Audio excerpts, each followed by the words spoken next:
अस्सलाम वालेकुम गाइस। बहुत सारे लोग मुझसे ये सवाल करते हैं कि सर हमारी बाइक में जो है वो हमने रिकमेंडेड इंजन ऑयल का जो ग्रेड है उससे थोड़ा सा मोटा इंजन वाले बाइक में डाला है और हम यूज़ करते रहे हैं। अब क्या हम जो है वो इससे वापस जो है वो पतले ऑयल की तरफ शिफ्ट हो सकते हैं या नहीं हो सकते हैं? तो इसका जवाब मैं आपको बड़ी डिटेल में आज यहाँ पर देने वाला हूँ, तो वो आपने पहले समझना है। देखिए फ्रेंड्स, दो ऐसी मेन वजूहत होती हैं जिसकी वजह से आप अपनी बाइक में जो इंजन ऑयल है वो रिकमेंडेड पॉइंट से रिकमेंडेड ग्रेड से थोड़ा सा आप जो है वो मोटा यूज़ करते हैं। उन दो वजूहत में से एक वजह सबसे ज़्यादा जो यहाँ पर होती है वो ये होती है कि आपकी बाइक का जो इंजन है वो यहाँ पर इंजन ऑयल है वो वहाँ पर उसका लेवल कम करती है या फिर वो स्मोक देती है। एक वजह ये होती है। और दूसरी वजह ये होती है जिसकी वजह से भी लोग जो है वो इंजन ऑयल का जो ग्रेड है वो थोड़ा सा मोटा यूज़ करते हैं, वो ये होती है कि आपकी बाइक में से इंजन थोड़ा सा गर्म होने पर छनछनाहट सी या फिर डिफरेंट टाइप्स की आवाज़ें आती हैं, ठीक है, टिक टिक की या छन छन की, जिसकी वजह से जब आप मोटा ऑयल डालते हैं तो वो प्रॉब्लम वहाँ पर सॉल्व हो जाती है। ठीक है, ये दो मेन वजह होती है जिसकी वजह से लोग मोटा ऑयल डालते हैं। एक और भी वजह होती है वो मैं आपको थोड़ा आगे जाकर बताऊंगा, उसका भी इससे लिंक नहीं है। अब ये दोनों वजह आपने यहाँ पर देख ली। अब इनकी हम पहले वर्किंग देखते हैं कि ये यहाँ पर होता क्यों है, उस बेस से मैं बताऊंगा कि आप वापस से शिफ्ट हो सकते हैं या कब आपने होना है इस पर शिफ्ट।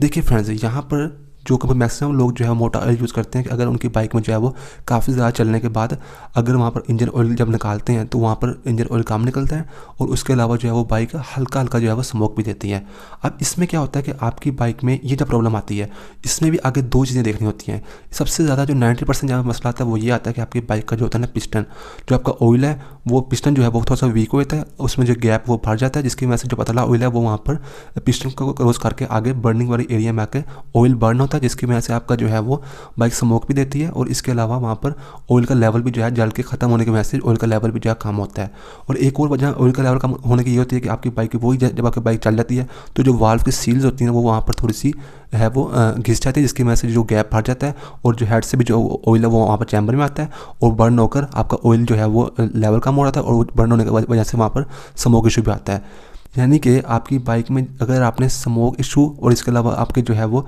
ऑयल का लेवल कम हो रहा है, इसकी वजह से आपने ऑयल जब डाला है बाइक के अंदर मोटे वाला डाला है तो क्या होता है कि वो वाल्व के सीज भी कमज़ोर है या फिर आपका जो पिस्टन है वो कमज़ोर है, तो उसकी वजह से वहाँ पर जो गैप भर भी गया तो क्योंकि ऑयल ही मोटा तो वो क्रॉस करके आगे चैम्बर में आता नहीं है, जिसकी वजह से आपकी बाइक जो है वो काफ़ी हज़ार किलोमीटर जो है आपको काम करने की ज़रूरत नहीं पड़ती।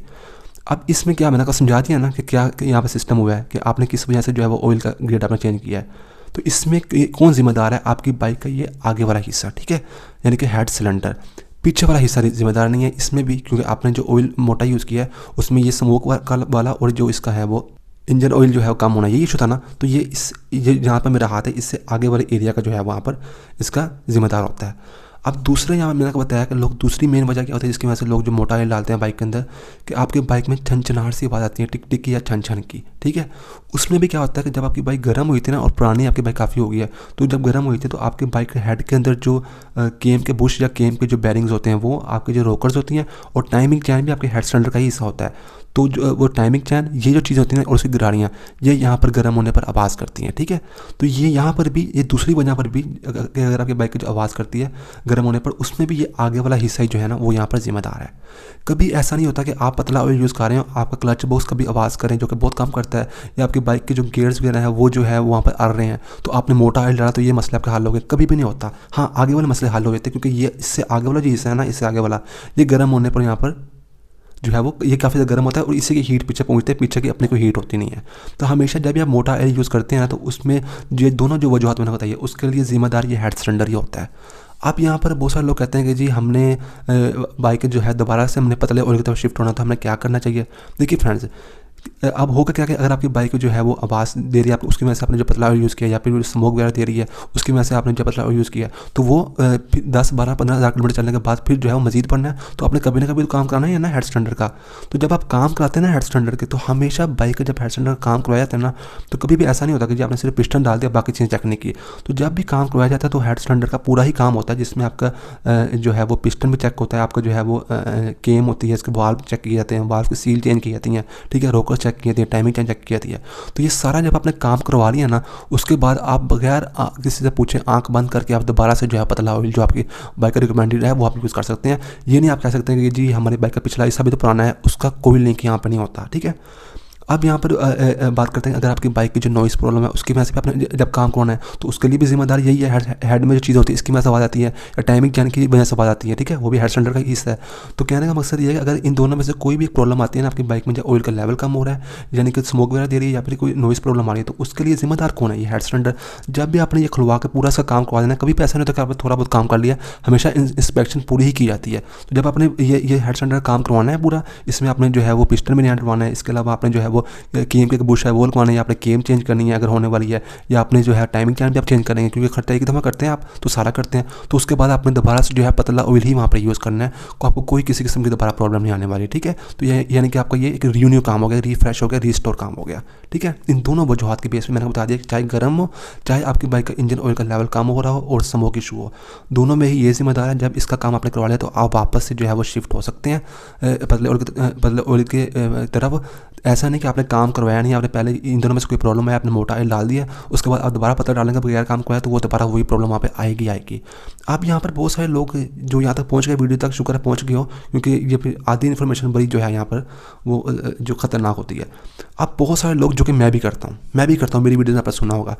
कि पाकिस्तान में गर्मियों के जो पीक के दिन होते हैं ना, जून जुलाई अगस्त, उसमें क्या होती है कि आपका इंजन बिल्कुल ठीक भी है ना, ऑयल का लेवल कम नहीं हो रहा, कोई इशू नहीं आ रहा, तब भी जो जून जुलाई अगस्त में जिन्होंने बहुत ज़्यादा बाइक चलानी होती है ना, 50 किलोमीटर नॉन स्टॉप चलानी है, या 60 किलोमीटर, क्योंकि मैं ये बाइक बहुत ज़्यादा चलाता हूँ खासतौर पर गर्मियों में, तो उसमें क्या होता है कि आपकी बाइक जितनी मर्जी परफेक्ट है ना, गर्म होने पर ना, बहुत ज़्यादा गर्म होने पर ना, एक तो गर्मी वैसे बहुत होती है, तो चनचनाहट सी आवाज़ आती है, ठीक है। उस आवाज़ को कम करने के लिए आप कहते हैं कि यार इस 2 महीने के दौरान ना मैंने जो है ना वो मोटा ऑयल यूज़ करना है, तो मैं खुद 20-40 से जो है वो 20-50 की तरफ शिफ्ट हो जाता हूँ। तो उस केस में अगर आप होते हैं शिफ्ट का, आपके बाइक का स्मोक इशू नहीं आ रहा है, या फिर थोड़ी बहुत गर्म होने पर आपके नॉइज़ का प्रॉब्लम नहीं आ रही है, लेकिन गर्मी बहुत है और इंजन चलना भी बहुत ज़्यादा है, ठीक है, आपका काम बहुत ज़्यादा है, तो फिर आप यहाँ पर 20-50 यानी कि थोड़ा सा मोटा ऑयल आप यूज़ करते हैं। तो उसके बाद जब जैसे थोड़ा सा मौसम दोबारा से नॉर्मल होता है, गर्मी थोड़ी सी कम होती है, यानी कि सितंबर का महीना आ गया, अक्टूबर का आ गया, तो आप दोबारा से जो है वो 20-40 पर शिफ्ट हो, तब आपको इंजन काम करने की कोई ज़रूरत नहीं है। मैंने बहुत सारे लोगों कहते हैं सुना जी, एक तो आपने 20-50 यूज़ कर लिया तो बस आप उसके बाद 20-50 पे लग गए हैं। नहीं, जो पहले मैंने आपको 2 वजह बताई है उसकी वजह से अगर आप हुए हैं ना, तो फिर तो आपको इंजन काम करने के बाद ही दोबारा पतले वाले पे शिफ्ट होना है। लेकिन अगर आपने सिर्फ गर्मियों में, अगर आपने बाइक बहुत ज़्यादा चलानी है और खास तौर पर गर्म होने पर, ठंड के बाद अगर आती है बहुत ज़्यादा गर्म होने पर, तो आप वहाँ पर उस वजह से अगर आपने 20-50 यूज़ किया है, तो आप जैसे गर्मी थोड़ी कम हो तो आप दोबारा 20-40 पर आँख बंद करके आप शिफ्ट हो जाए, ठीक है। तो ये मैंने आपको जो है सारा यहाँ पे बता दिया। मैंने आपको 2 पहले वजूहत बताई है जिसकी वजह से आपने अगर शिफ्ट होना तो आपको इंजन का काम करना पड़ेगा, और एक मैंने आपको तीसरी वजह ये बता दी है, ठीक है। तो ये आप देख लें। तीसरी वजह मेरे साथ भी यहाँ पर लिंक होती है कि मैं भी जो है वो गर्मियों में, आपने देखा 20-50 ही मैं डलवाता हूँ, क्योंकि मुझे पता है यार मैंने बहुत ज़्यादा बाइक चलानी है, ठीक है, मैं 20-50 डलवाता हूँ। और अभी इस वक्त मैंने बाइक का कोई काम नहीं किया इंजन का, इस वक्त भी मैंने दोबारा 20-40 से सर्दियाँ तो मैंने 20-40 पे शिफ्ट हो गया हूँ। जब गर्मी बहुत ज़्यादा बढ़ेगी ना, बहुत ज़्यादा जो 2 महीने की होती है, अगर मैंने उन दिनों बाइक 50 किलोमीटर 60 किलोमीटर मैंने चलानी हुई, तो मैं दोबारा जो है 20-50 पे शिफ्ट हो जाऊँगा, फिर दोबारा मैं उसके बाद 20-40 पे आ जाऊँगा, ठीक है। तो पहली वाली 2 वजूहत है ना, उसके बेस पे वो अगर आपने उसकी बेस पे अगर आप शिफ्ट हुए हैं, तो फिर आपको जो है वो यहाँ पर काम करवाने के बाद ही हेड स्टैंडर्ड काम और ज़रूरी नहीं होता। हेड स्टैंडर्ड टाइमिंग चैन वो इसी का हिस्सा होती है। ये काम अगर आपने पूरा करवा लिया, उसके बाद आप चुप करके 20-40 या 10-40 पर आप शिफ्ट हो सकते हैं। तो बस फ्रेंड, यही थी आज की वीडियो। मेरा नाम है तैयब अजीज़। थैंक्स एंड अल्लाह हाफिज़।